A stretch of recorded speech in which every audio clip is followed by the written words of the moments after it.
আসসালামু আলাইকুম ওরহমতুল্লাহি ওয়াবারাকাতু।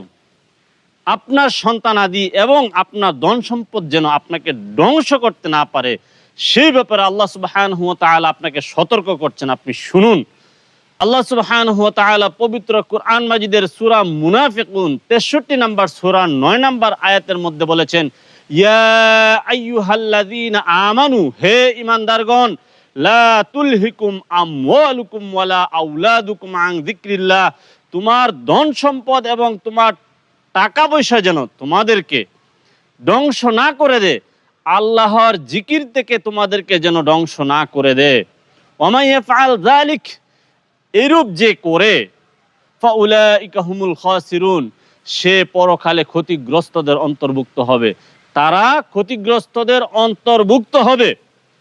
এই আয়াতটা সারমর্ম হচ্ছে, আপনার ধন সম্পদ, আপনার টাকা পয়সা যেন আপনাকে আল্লাহর জিকির থেকে গাফেল না করে দে, ধ্বংস না করে দে। যদি এরূপ করে, মানে আপনাকে যদি আপনার ধন সম্পদ, টাকা পয়সা আল্লাহর জিকির থেকে গাফেল করে দে, ধ্বংস করে দে, তাহলে আপনি পরকালে ক্ষতিগ্রস্তদের অন্তর্ভুক্ত হবেন।